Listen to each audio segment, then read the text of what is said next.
letting go. We hear it a lot, and people or teachers encourage us to let go. But how? How to let go? Like, so difficult. We usually cling in whatever we like or dislike. So I think today we finish dvayatānupassanāsutta, what we discussed many weeks before. And the last two contemplations, what need to be done exactly for this purpose, to develop let go, to develop first disenchantment, disillusion with whatever we experience, and this leading to let go. This help you to just release all the clinging what we have and let go. So again, I would remind that this kind of vipassana contemplation, they need to be done when the mind is settled, when the mind is prepared for this, like I would say, kind of advanced contemplations. But if we want to become advanced practitioners, we need to practice this advanced stuff time after time. So just doing sitting and just like watch the breath always, nothing else, you would develop a good stableness of mind, stability of the mind, maybe one-pointedness, concentration, but it would not increase your wisdom. So we need to reflect on some Dhamma and to see it in our experience. And then early we start it to do, then better. So the contemplation what Buddha give us called idam satyam on Pali, and it means this is true. So, and the explanation is whatever in this world, like with all kind of beings, with the people, different kind of people, poor people like kings and royalty. So whenever these people may think or have assumption, like whatever they may imagine, I would say, that this is true. Like people think this is true. Like all population think this is true.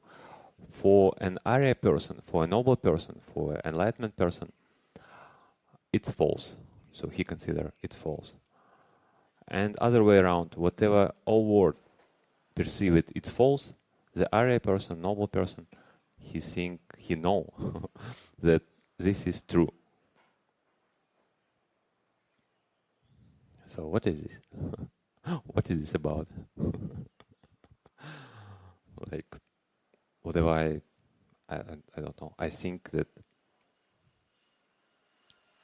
like in teams dana would be always the same. You know, I think like in teams dana very tasty, like very good. And I come, for example, today Wednesday, and then I would come on Sunday, and I expect the Wednesday dana in Sunday. I have a perception that this is true. In teams dana is like this, like vegetables, these things. But I come on Sunday, what we have? We have a market food, you know? Different food. So it means like whatever perception of reality we have in our mind, whatever mental representation, whatever map we would have, it's just a map. It's not a reality. It's our assumption. It's our imagination. It can be ideal, like we see a map of Malaysia, for example. Yeah, it can be detailed with all the like places and stuff like this. But is it a real Malaysia? Can we say that the map is real Malaysia, even the so deep map? No, we cannot say that. It's just a map. It's helpful for go somewhere from one place to another. It's helpful to explain to someone what it means, like where I stay or where I go. But it doesn't bring you the experience of place where I stay. So, and in the same way, whatever we may experience, whatever we may perceive, it's just a map. It's just a representation of reality. That's how we perceive the things. And how I perceive the things, how, for example, you perceive the things, can be different. And it doesn't mean the reality is different, the reality is changing. It just means that I have my own condition, what condition my view or sanya. Like a good example can be like the person who can see like green color as a red, you know. So for him it's clear red, but for me it's green, and we can argue, we can even fight, but who is right? No one is right, because it's just my experience of green and majority of people. But some people experience as a red, some people experience as a blue even. You know, there's a like kind of variation. So, and we have a tendency, all world have a tendency to perceive that, to know or to believe that whatever we perceive, whatever we see, whatever we think about things, this is true. This is as it is. So it's interesting that even about Dhamma, like we may think like this is a Nibbana, yeah, like Nibbana is like this. But for Arya person, whatever, how good we can kind of describe Nibbana, for a noble person, personal experience of Nibbana would be different from our description. So it's one level. Another level we can get free.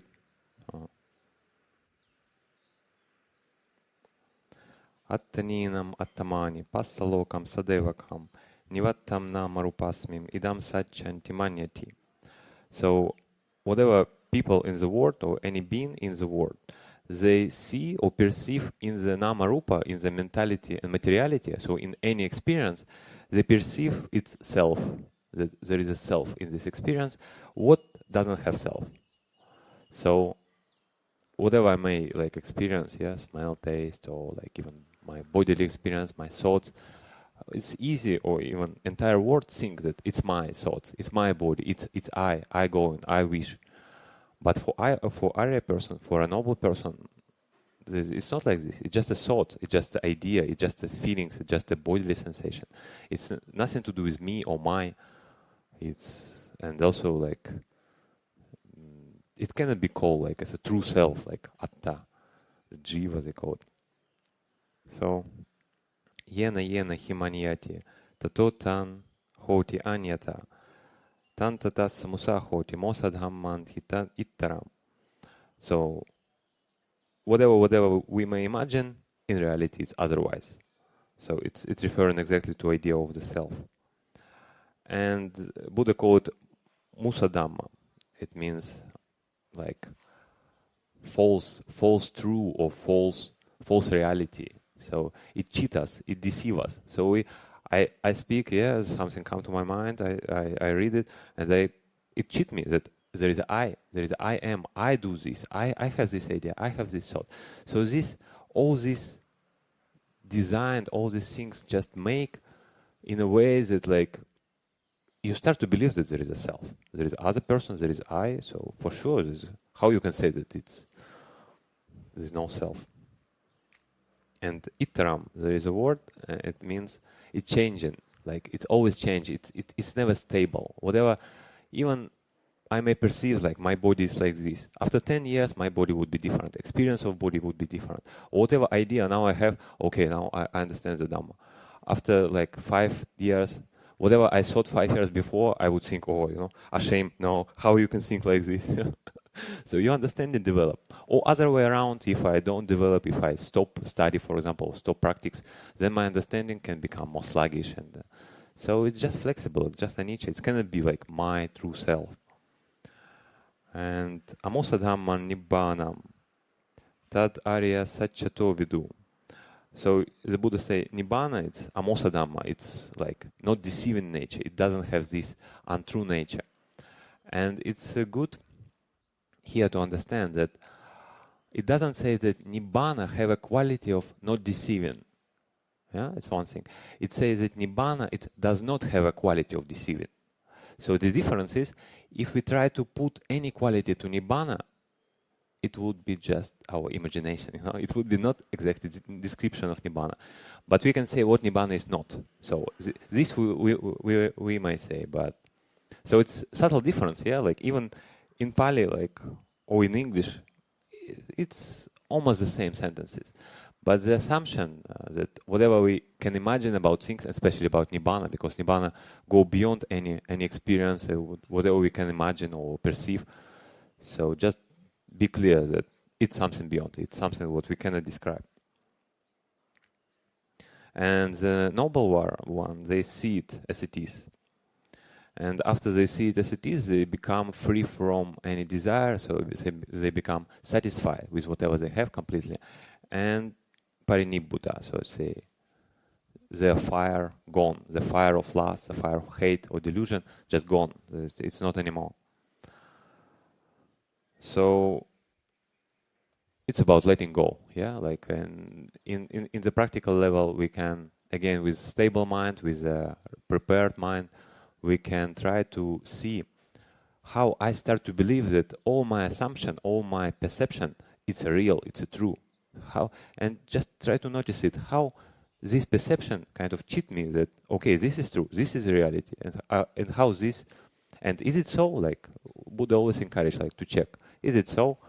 So we need to check the Buddha's teaching, and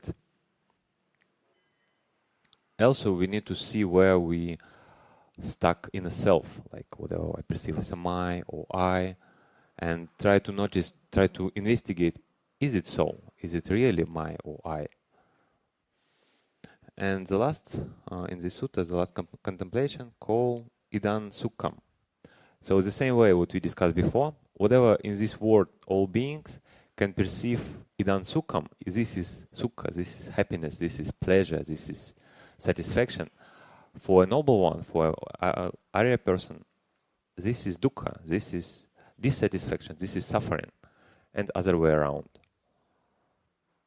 So, yeah, let us read the Gatha and discuss it a little bit. Rupa saddha rasa gandha passadhamma chakevala. Whatever experience, like forms, sounds, taste, smell, touchables, tangibles, and thoughts, all together, ittara kanta manapacha yavativa tivuchati sadeva kasa loka etivo sukha samata. So when this pleasant experience exists, and when this pleasant experience happening, this considered as a sukha in the world. So when I experience anything pleasant, like drink anything, have a taste, or like hear some nice sound, and as soon as it's there, this considered as a happiness. As soon as it's there, it's a happiness for the world. Yattati nirujhanti tanne sam dukkha samatam. But when it ceases, when it stops this experience, this considered as a dukkha. This considered as a dissatisfaction or suffering. So it's true, it's real kind of worldly view, yeah. When I have a good experience, I'm happy. When I don't have this experience, I'm not happy anymore because I want to get this good experience. Sukhanti dithan ariyehya sakkaya sauparodhanam pachanikan idan hoti sabbalokena passatan. But the sukha and happiness for the Arya person, for the noble person who has seen, who have a direct experience, it's a sakkaya sauparoditam. So it's a cessation of sakkaya. Sakkaya, it's a identification. I identify what we discussed before. I identify with body or ideas or any consciousness or wish or desire. So when I have identification, this is sakkaya, yeah. But when I don't have identification, it's stopping of this sakkaya. And when this is happening, this is the noble one considered as a happiness, as a true satisfaction. And this next sentence is like, how it's really otherwise from words think about. Like how really it's totally opposite direction where words usually think. And in the world even we have a disease when the person, it's a mental disease, when person lost himself, you know, he don't remember anymore who is he and stuff like this. And there's a problem, yeah, like. But of course, in this example, he's not a noble one, yeah? He's not the enlightenment one. So he just believes that he's someone who forgot the mind. So he still has this idea of self, that I'm someone who just forgot myself. So, yeah. But so it's so different from whatever we accustomed or we like, maybe I was taught in the school and university or whatever you study. Usually it's a, like direct way. You want to be happy? Just get your happiness. Go and struggle for your happiness. Like attain your happiness. Yes, we need to attain the happiness, but through letting go, through really let go of clinging or attachment. It's also in a way effort. It's a strong effort because it's a go to different direction. But it's an effort of continuity. Like do it again and again, always and always. Try to see how letting go, like release your suffering, how you become more happy. And this leads you to, again and again, this kind of contemplation. Okay, to sum up, So we need to watch our mind and in stable state to see again whatever assumption, how they create suffering, how this idea believes that it is true can create suffering, how the idea of self can create suffering, how this my or I, and try to notice in your experience what you perceive as a sukha, what you perceive as a happiness, and is it a true happiness, or Buddha maybe made this point not just without the reason, there is a reason behind this. Try to understand in your experience, not only in scriptures.